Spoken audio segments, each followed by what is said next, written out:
खबरों का lunch box. नमस्कार, आदाब, सत श्री अकाल। मैं हूं आपके साथ अभिषेक गुप्ता और आप सुन रहे हैं खबरों का लंच बॉक्स। क्या सोशल मीडिया एक्स के अनवेरिफाइड यूजर्स को भी देनी होगी फीस? परिवार की घरेलू बचत घटकर क्यों हुई 50 साल में सबसे कम? OECD की रिपोर्ट ने भारत की विकास दर को लेकर क्या किए नए खुलासे, बताएंगे आपको। और इसके अलावा भी होंगी बिजनेस और पर्सनल फाइनेंस से जुड़ी कई और बड़ी खबरें। तो चलिए खोलते हैं खबरों का lunch box. Social media platform x के सभी यूजर्स को भविष्य में ट्विटर के इस्तेमाल के लिए हर महीने पैसे चुकाने पड़ेंगे, चाहे यूजर्स वेरीफाइड हों या अनवेरीफाइड।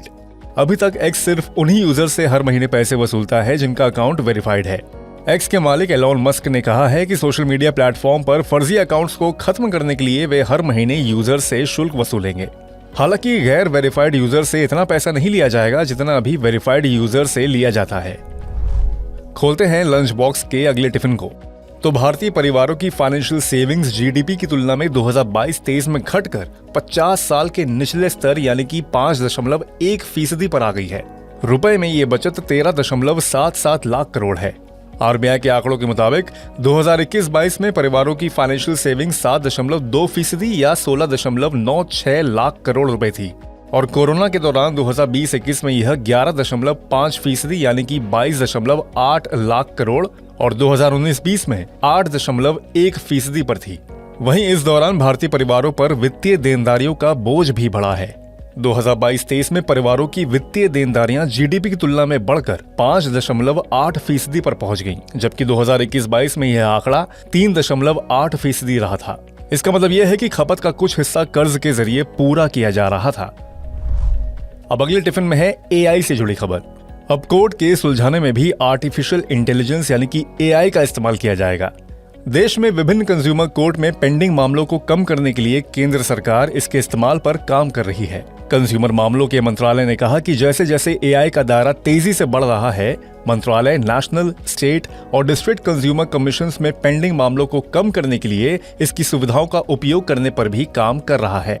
मंत्रालय का कहना है कि उपभोक्ता आयोगों में दायर मामले का एआई के जरिए एनालिसिस किया जाएगा और इसकी समरी तैयार की जाएगी। मामले के निपटान के लिए एआई के जरिए कई और कदम भी उठाए जाएंगे।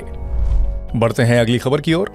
वर्ल्ड इकोनॉमी में जहां लगातार गिरावट के संकेत नजर आ रहे हैं, वहीं दूसरी ओर भारतीय जीडीपी विकास के रास्ते पर सबसे तेज गति से बढ़ रही है। आर्थिक विकास और सहयोग संगठन यानी कि OECD की जारी रिपोर्ट के मुताबिक भारत की विकास दर 2023 में 6.3% और 2024 में 6% रहने का अनुमान है। ये दुनिया के अन्य देशों के मुकाबले सबसे ज्यादा है। इस दौरान वैश्विक अर्थव्यवस्था की वृद्धि दर क्रमशः 3% और 2.7% रहने का अनुमान है। G20 में शामिल विकसित देशों की अर्थव्यवस्थाओं की रफ्तार 2023 में 1.5% और 2024 में 1.2% रह सकती है।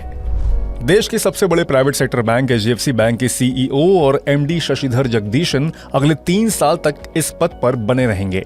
आरबीआई ने उनका कार्यकाल अगले 3 साल के लिए बढ़ा दिया है। बैंकिंग रेगुलेटर आरबीआई ने उनके कार्यकाल को 3 साल के लिए बढ़ाते हुए उन्हें फिर से CEO और MD के पद पर रीअपॉइंट की मंजूरी दे दी है।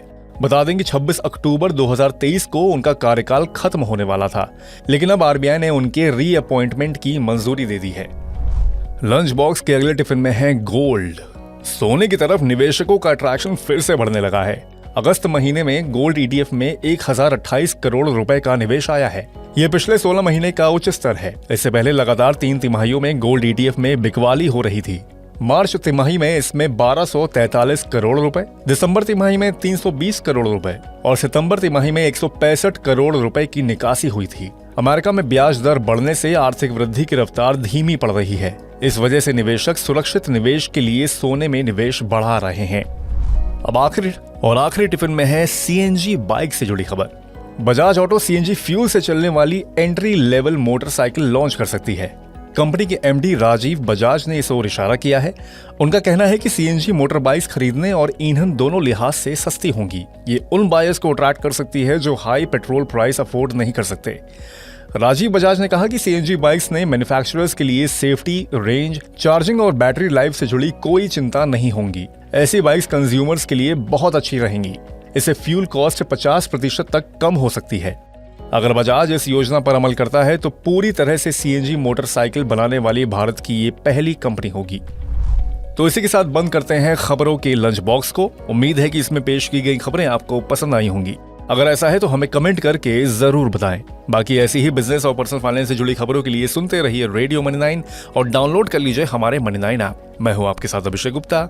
अभी लेता हूं विदा। धन्यवाद। खबरों का लंच बॉक्स।